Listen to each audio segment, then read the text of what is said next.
Hello friends, कैसे हो सब। तो चलिए हमारा नेक्स्ट क्वेश्चन है question number 41। If F is vector point function then gradient divergence of F क्या आएगा। वैसे तो इसका ना जो मतलब आप निकालोगे तो क्या करोगे, एफ कोई भी आप लोगे जैसे फंक्शन, जैसे कि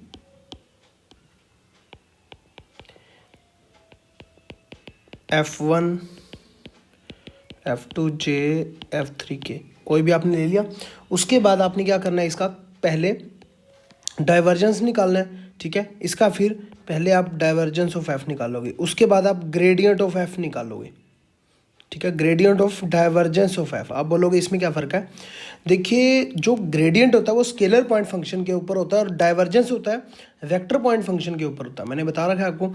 तो जब आई जे के है वेक्टर पॉइंट फंक्शन है, डाइवर्जेंस से आई जे के मल्टीप्लाई होके जो है ना स्केलर क्वांटिटी बन जाएगी, फिर उसका ग्रेडियंट निकालोगे तो स्केलर पॉइंट फंक्शन पे वो एक वेक्टर क्वांटिटी आएगी, ठीक है। तो ये आप प्रोसीजर करोगे, बहुत लंबा प्रोसीजर है। उसके बाद आप ऑप्शन नंबर फर्स्ट को सोल्व करोगे, सेकंड को, थर्ड को, फोर्थ को, तब आपका एक आंसर जो है ना मैच करेगा। तो इस टाइप के जो क्वेश्चन होते हैं थोड़े लेंथी क्वेश्चन होते हैं, तो इसका डायरेक्ट ही मैं आपको बताता हूँ, इनकी स्टेटमेंट वगैरह चेंज नहीं हुआ करती। तो ग्रेडियंट ऑफ, ऐसे मैंने आपको 5-6 क्वेश्चन बताए हुए हैं।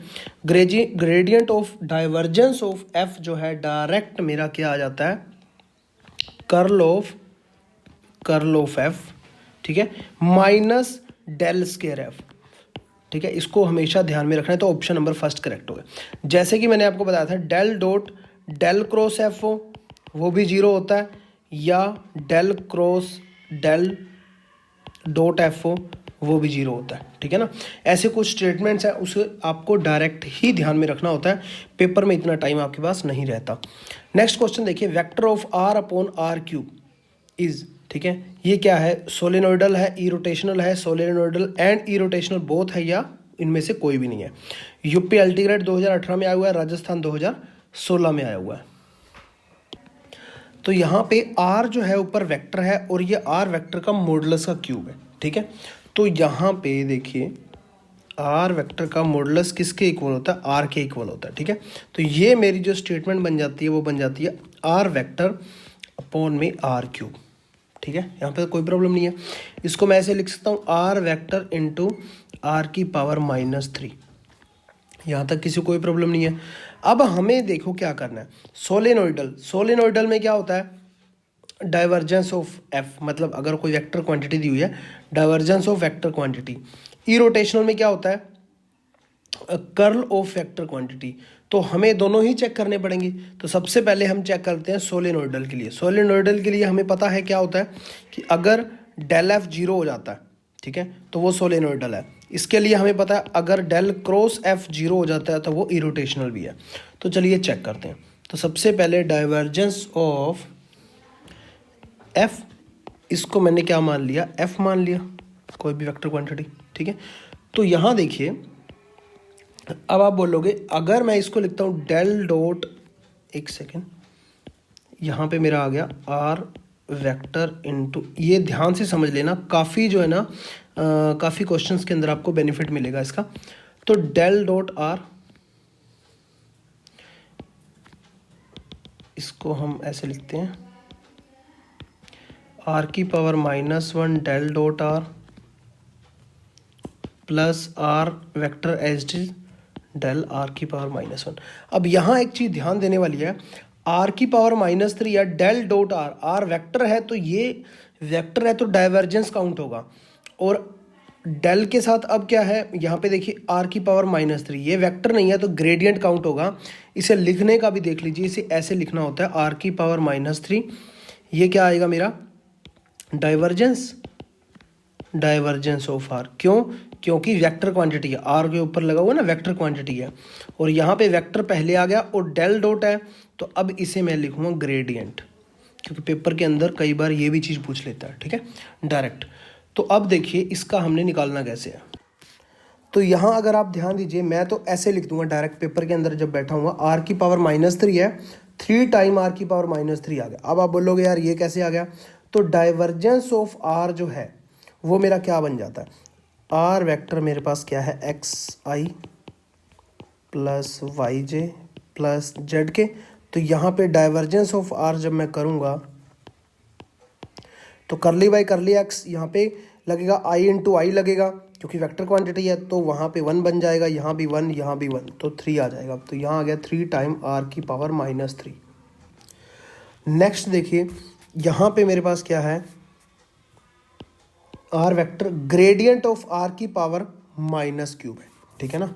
तो यहाँ पे देखिए अब ये एक प्रकार से कौन सी है, आर की पावर -3 है, ये एक वेक्टर क्वांटिटी नहीं है, तो इसे हम इंटीग्रेशन डेरिवेटिव से सोल्व करेंगे। -3 आगे आ जाएगा, आर की पावर -4 हो जाएगा, ठीक है, और ग्रेड आर रह जाएगा, ठीक है। तो यहाँ पे 3 इंटू आर की power -3 plus r vector -3 r की पावर -4। अब ग्रेड ऑफ आर क्या आएगा, आर मेरा क्या है सिंपल, अगर हम यहाँ पे देखें आर मेरा क्या होता है, हमने पहले भी डिस्कस किया हुआ है, यहाँ पे नीचे मैं कर रहा हूँ। आर इक्वल टू होता है मेरा x² plus y² plus z² सारे का रूट, ठीक है। अब ग्रेडियंट ऑफ आर जब मैं निकालूंगा तो यहाँ पे करली अपॉन करली x निकालूंगा, तो यहाँ पे मेरा बन जाएगा, ये पहले हमने किया हुआ है इसलिए मैं डायरेक्ट कर रहा हूँ, x अपॉन ये सारा बन जाएगा x² plus y² plus z² सारे का रूट, मतलब r ही आ जाएगा i, प्लस ऐसे ही Y J upon R Z K upon R, ठीक है ना। ये पहले हमने किया हुआ है। तो डायरेक्ट यहाँ पे मेरे पास अगर मैं देखूँ ग्रेड ऑफ आर, अगर इसको हम लिखना चाहें एक्स वाई जेड ऊपर है तो total R vector upon R आ गया, ठीक है। तो यहाँ आ गया आर वेक्टर अपॉन में आर। तो यहाँ पे मेरे पास क्या बन जाएगा, 3 आर की पावर -3 प्लस आर वेक्टर, अंदर एक आर ऊपर फिर चला जाएगा, -3 आर की पावर -5, ठीक है, इनटू में क्या आ जाएगा आर। तो r vector into r vector क्या हो जाएगा, r², तो 3 इंटू आर की पावर -3 इंटू आर की पावर -5 और आर का स्क्वायर। तो यहाँ पे मेरा बन जाएगा 3 आर की पावर -3 आर की पावर -3, कट के क्या आ जाएगा 0। तो यहाँ से हमने अगर हमने देखें तो क्या फाइंड आउट बोलिए, डाइवर्जेंस ऑफ एफ 0 आ गया। तो डाइवर्जेंस ऑफ एफ, ठीक है, अगर 0 आ जाता है तो वो मेरा क्या होता है, सोलेनोइडल, ठीक है, सोलेनोइडल प्रूव हो गया। अब हमारा ई रोटेशनल देखना है, क्योंकि थर्ड ऑप्शन के अंदर ई रोटेशनल और सोलेनोइडल बोथ बोला हुआ है। अगर ये ऑप्शन ना होता तो डायरेक्ट हमारा आंसर हो जाता ऑप्शन नंबर फर्स्ट, ठीक है। अब हमें ये निकालना पड़ेगा, ये निकालने के लिए हमें क्या करना पड़ेगा, कर्ल एफ निकालना पड़ेगा, ठीक है। तो अब हम यहाँ पे निकालते हैं कर्ल ऑफ एफ, ठीक है। कर्ल ऑफ एफ यहाँ पे अगर मैं देखूँ तो यहाँ पे मेरे पास क्या आ जाएगा, हमने निकाला हुआ था आर वेक्टर, ठीक है। तो यहाँ पे इसको कैसे लिखा जाता है, ग्रेड ऑफ आर की power -3 cross r vector plus में आर की पावर -3 कर्ल आर, ठीक है। अब आप बोलोगे ये कैसे आ गया, तो देखिए ये दोनों चीज़ें आपको ध्यान में रखनी पड़ेंगी, ठीक है। जैसे मैंने उधर बताया था अभी आपको, डाइवर्जेंस लिख तो सकते हैं बट उसका किसी का डाइवर्जेंस आएगा, किसी का ग्रेडियंट आएगा, वो किस पे निर्भर करता है कि वो वेक्टर क्वांटिटी के साथ जा रहा है डेल, या मेरा स्केलर क्वांटिटी के साथ जा रहा है। अब देखो यहाँ पे स्केलर क्वांटिटी है, आर की पावर -3 स्केलर क्वांटिटी है, वेक्टर क्वांटिटी नहीं है, तो यहाँ पे ग्रेड आएगा, और यहाँ पे वेक्टर क्वांटिटी है तो कर्ल आ जाएगा। कर्ल, यहाँ पे कर्ल की जगह हम डेल क्रॉस भी लिख सकते थे, यहाँ पे कर्ल आर की जगह, ठीक है, यहाँ पे कोई प्रॉब्लम नहीं है। तो इसको अब हम सोल्व करते हैं। तो ग्रेड आर की पावर -3, ये फिर से वही मेरा क्या आ जाएगा, -3 आर की power -4 grad r cross r, ठीक है। यहाँ पे आ जाएगा आर की पावर -3 कर्ल आर क्या होता है, 0 होता है, आपने निकाला हुआ है। कैसे, क्योंकि कर्ल आर फिर से मैं इधर बता देता हूँ आपको, कर्ल आर कैसे निकालते थे, आई जे के करली बाई करली एक्स करली बाई करली वाई करली बाई करली जेड, आर है तो एक्स वाई और जेड आ जाएंगे। तो इसे जब निकालोगे तो आप 0 आएगा, ठीक है। तो यहाँ पे ये तो हो गया मेरा 0, -3 आर की पावर -4, और यहाँ पे ग्रेड आर फिर से वही जो हमने अभी निकाला था, यहाँ पे देखिए ग्रेड आर मेरा क्या आया था, आर वेक्टर अपॉन में आर, ठीक है। तो यहाँ से मैं इसको पुट कर दूंगा आर वेक्टर अपॉन में आर, ठीक है, सॉरी। तो यहाँ पे मेरा क्रॉस आर आ गया। तो यहाँ पे देखिए -3r की power -5 into r cross r है। आर क्रॉस आर जब होता है तो वो हो देगा direct 0। R dot r square होता है, आर क्रॉस आर नहीं होता। क्यों? क्योंकि यहाँ पे समझ लीजिए क्या आ जाएगा मेरा आई जे के, आर मेरा क्या है, are vector X Y Z आ जाएगा, उसका कोफिशिएंट, इसका कोफिशिएंट एक्स वाई जेड, दो रो सेम हो जाती है तो इसका डिटरमिनेंट 0 होता है। तो ये मैंने क्या निकाल लिया, डेल क्रॉस एफ बी मैंने निकाल लिया 0। इसका मतलब ये क्या है, ये मेरा सोलेनोइडल के साथ साथ इरोटेशनल भी है, तो दोनों ही है, तो ऑप्शन नंबर सी करेक्ट हो गया। उम्मीद है कि आपको अच्छे से समझ में आया होगा। नेक्स्ट क्वेश्चन देखिए, क्वेश्चन नंबर है 43। If r is equal to cos n t a vector plus sin n t b vector then d r upon d T cross r vector. तो यहाँ पे हम देखते हैं आर इज इक्वल टू मुझे ये दिया हुआ है, तो हम सबसे पहले क्या करते हैं, D R by D T निकालते हैं, ठीक है। D R by D T निकालेंगे, कोस एंटी ए है तो कोस का क्या आ जाएगा, माइनस का साइन, ठीक है, माइनस का साइन एंटी, और एंटी का क्या आ जाएगा, एन आ जाएगा आगे, ठीक है। यहाँ पे डेरिवेटिव करने में कोई प्रॉब्लम नहीं है। ऐसे ही एन टाइम साइन का आ जाएगा कोस एंटी बी वेक्टर, ठीक है। तो D R by D T आ गया। उसके बाद इसकी क्रॉस मल्टीप्लाई आर से करवानी है, तो D R by D T cross R. Cross आपको वेक्टर के अंदर करवाना आता ही है, कैसे, minus N sine N T, यहाँ पे आ जाएगा cos N into cos N T, ये वाला कोफिशिएंट आ गया, ये वाला कोफिशिएंट आ गया। अब आर के कोफिशिएंट ले लो, उसके क्या है कोस एन टी, और इसके क्या है साइन एंटी, ठीक है ना। और यहाँ पे आ गया, अब बाहर आ गया ए क्रॉस बी, मैंने दोनों से निकाल करके बाहर लगा दिया। एन ऊपर वाले से कॉमन लूँगा तो एन बाहर आ जाएगा, तो अंदर क्या बचेगा, minus sin n t cos n t sin n t a cross b.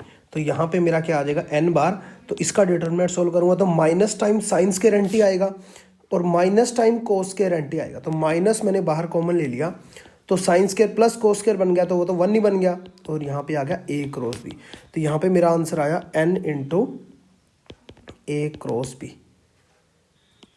But यहाँ पे माइनस है, तो माइनस तो ऑप्शन में नहीं है, तो माइनस क्रॉस को जब हम करते हैं तो अंदर बी क्रॉस ए हो जाएगा। माइनस जब हम अंदर लेके जाएंगे तो बी क्रॉस ए हो जाएगा। ऑप्शन नंबर फर्स्ट करेक्ट हो गया। नेक्स्ट क्वेश्चन देखिए, divergence of gradient of tan inverse y by x मेरा क्या आने वाला है। तो यहाँ पे डाइवर्जेंस ग्रेडियंट, पहले हम ग्रेडियंट किस पे लगता है, स्केलर पॉइंट फंक्शन पे। तो tan inverse y by x क्या है, स्केलर पॉइंट फंक्शन है। तो gradient of tan inverse y by x जब मैं लगाऊंगा तो क्या आएगा यहाँ पे मेरे पास, तो सिंपल सी बात है, करली बाई करली एक्स, करली बाई करली वाई। तो एक्स और वाई दोनों के अंदर है तो दोनों के अंदर लग जाएगा। मतलब करली बाई करली एक्स जब मैं करूँगा फर्स्ट टाइम इसका derivative with respect to x करेंगे पार्शियल डिफरेंशिएशन। तो यहाँ पे tan इनवर्स, आपको पता है tan इनवर्स एक्स का डेरिवेटिव क्या होता है, 1/1 प्लस एक्स स्क्वायर, यही होता है। और अंदर एक्स का 1 साथ में आ जाता है। तो ऐसे ही 1/1 प्लस वाई बाई एक्स का स्क्वायर हो जाएगा, वाई स्क्वायर एक्स स्क्वायर, ठीक है। इनटू में वाई बाई एक्स का करली बाई करली एक्स करना है, ठीक है ना। तो करली बाई करली एक्स करना है तो minus Y upon x square हो जाएगा, क्योंकि x नीचे है y बाई एक्स। तो x नीचे है तो ऊपर जाके x की बार -1 बन जाएगा, माइनस आगे आ जाएगा x की बार -2, वो मैंने नीचे ले आया, ठीक है। इतना तो आप समझ ही सकते हैं, इसमें कोई बड़ी बात नहीं है। अब करली वाई जब मैं करूँगा इसका तो फिर से वही 1/1 plus Y square by x square into में करली वाई करेंगे तो y बाई एक्स है तो 1 बाई एक्स आ जाएगा। यहाँ तक किसी को कोई प्रॉब्लम नहीं होनी चाहिए। Minus Y upon x square plus Y square I आ जाएगा, क्योंकि यहाँ पे एक्स स्क्वायर जो है एलसीएम लूँगा ऊपर जाएगा तो इससे कट जाएगा, इसमें एक्स स्क्वायर ऊपर जाएगा तो एक्स बच जाएगा, ठीक है ना। तो ऊपर क्या बचेगा यहाँ पे X upon x square plus Y square जी। तो यहाँ पे ये चीज़ आ गई। उसके बाद अब हमने क्या निकालना है, divergence of gradient of tan inverse y by x. इसके ऊपर अब डाइवर्जेंस लगाना है, ठीक है ना। डाइवर्जेंस लगाना है तो डाइवर्जेंस के अंदर क्योंकि ये वेक्टर क्वांटिटी आ गई, आई जे है साथ में पोजीशन वेक्टर, तो यहाँ पे डाइवर्जेंस वही डेल ही लगाना है। कहने का मतलब लगाना तो डेल ही है, करली बाई करली एक्स। अब इसके साथ और इसके साथ करली बाई करली वाई, ठीक है। तो इसके साथ जब मैं लगाऊंगा करली बाई करली एक्स, तो यहाँ पे मैं लगा ही देता हूँ curly by curly X minus Y upon X square plus Y square, I into I क्या हो जाएगा, 1 ही हो जाएगा, प्लस करली अपॉन करली वाई एक्स अपॉन। ऐसे ही शॉर्टकट से चलोगे पेपर के अंदर तो जल्दी क्वेश्चन सोल्व होंगे और टाइम भी कम लगेगा, ठीक है। जितना हो सके शॉर्टकट करते जाओ खुद को, ठीक है। तो यहाँ पे देखिए करली बाई करली एक्स, ऊपर जो y है उसका तो कोई मतलब ही नहीं है, y तो बाहर ही आ जाएगा। करली बाई करली एक्स इसका करना है हमने, ठीक है। इसको पावर को ऊपर लेकर रखे आ जाओ तो यहाँ पे माइनस वाई तो बाहर पड़ा हुआ है, करली बाई करली एक्स ये आ जाएगा x square plus Y square सारे की पावर -1। तो यहाँ x बार आ गया, करली बाई करली वाई तो यहाँ पे आ जाएगा x square plus Y square सारे की पावर -1। तो यहाँ पे मेरे पास आ जाएगा minus y time power minus आगे 1 आगे आ जाएगी और इसकी पावर -2 बन जाएगी। तो उसको मैं नीचे लेके जा रहा हूँ x square plus Y square सारी, और 2x को क्या आ जाएगा, एक्स स्केयर का 2x आ जाएगा। यहाँ पे कोई प्रॉब्लम नहीं है, x बार पड़ा हुआ है। तो यहाँ भी क्या आ गया, वही बात, माइनस आगे आ गया और यहाँ पे आ गया x square plus Y square सारे का स्केयर, और यहाँ पे आ गया 2y, क्योंकि करली बाई है तो वाई स्केयर का 2y आ गया, ठीक है। यहाँ तक कोई प्रॉब्लम नहीं है। तो यहाँ अगर मैं देखूँ ऊपर क्या आ रहा है, प्लस 2xy, यहाँ पे -2xy आ रहा है, नीचे दोनों में सेम है, एक माइनस का है एक प्लस का है, कट के क्या हो जाएगा 0। तो ये क्या आ गया 0, ऑप्शन नंबर 2 करेक्ट हो गया। नेक्स्ट क्वेश्चन देखिए, यदि r इज इक्वल टू इतना है और r इज इक्वल टू इतना दिया होगा, ग्रेड 1/r क्या होगा। चलिए हमारे पास है क्वेश्चन नंबर 45। यदि r दिया हुआ है, ये सब कुछ दिया हुआ है, तो अब हम इसे करते हैं सोल्व, ठीक है। तो r दिया हुआ है, सबसे पहले तो r वेक्टर जो होता है वो है मेरे पास xi yj z ठीक है। और जो r जो होता है मेरे पास वो है इसका मॉडुलस, ठीक है। तो r का मॉडुलस जो है मेरे पास क्या होगा, x square plus Y square plus Z square सारे का रूट, कोई प्रॉब्लम नहीं है। तो हमें क्या निकालना है, ग्रेड ऑफ 1/r। तो ग्रेड ऑफ 1/r मेरे पास क्या हो गया, करली बाई करली एक्स आई, करली बाई करली वाई जे, करली बाई करली जेड के, और यहाँ पे हो गया 1/r। कोई प्रॉब्लम नहीं। तो यहाँ पे आप देख सकते हैं करली बाई करली एक्स, 1/r मेरा क्या है 1/r, यही हो गया। तो मैं एक का निकाल रहा हूँ, बाकी सभी का जो है ना हम बाद में निकालें। करली बाई करली एक्स 1/r मतलब 1/x square plus Y square plus Z square, इसका partial differentiation with respect to x, समझ रहे हो बात। तो यहाँ पे क्या आ जाएगा, इसकी पावर 1/2 है, इसकी पावर 1/2 ऊपर जाएगी तो क्या पावर हो जाएगी -1/2, -1/2 आगे आएगी तो यहाँ पे मेरे पास क्या बन जाएगा -1/2, सारे की पावर -1 -3/2 होगी। तो उसे मैं नीचे लिख रहा हूँ कि x square plus Y square plus Z square सारे की पावर 3/2 नीचे आएगा, तो और एक्स स्क्वायर का 2x आ जाएगा क्योंकि पार्शियल डिफरेंशिएशन हो रहा है। तो यहाँ पे -x टाइम इसका अगर मैं देखूँ x square plus Y square plus Z square सारे की पावर 1/2 है, ऊपर पावर 3 है तो क्यूब हो गया, मतलब ये क्या था r का क्यूब हो गया, ठीक है। x में किया तो r का क्यूब हो गया, ऐसे ही y में करेंगे तो r का क्यूब, नीचे z में करेंगे तब भी वही, ऊपर x y z अलग अलग चेंज होता रहेगा, ठीक है। तो यहाँ पे मेरे पास आ जाता है, मैं इसको यहाँ पे लिख रहा हूँ grade of 1/r। Next time ध्यान में रखना है हमेशा, ठीक है। ये हमेशा मेरा क्या बन जाता है माइनस, ऊपर तो मेरा क्या बन जाएगा एक्स वाई जेड, मतलब मैं करके दिखाता हूँ, x/r³ plus y/r³ plus z/r³। तो यहाँ पे माइनस ऊपर क्या बन जाएगा r वेक्टर, ठीक है ना, क्योंकि साथ में मेरा क्या आने वाला है, यहाँ पे ijk है ना साथ में, मैंने लगाना भूल गया, ठीक है। तो देखना साथ में ijk, तो ijk सभी के साथ है ijk, ठीक है ना। तो यहाँ पे आर वेक्टर अपॉन में क्या बन गया, आर का क्यूब, ठीक है। तो ये चीज़ हमेशा याद रखना, माइनस आर अपॉन आर का क्यूब, ऑप्शन नंबर थर्ड। तो कभी भी ग्रेडियंट ऑफ 1/r निकालना हो तो माइनस आर अपॉन आर का क्यूब होता है, ठीक है। नेक्स्ट ऐसे क्वेश्चन आएंगे तो डायरेक्ट हम उस रिजल्ट का यूज करेंगे।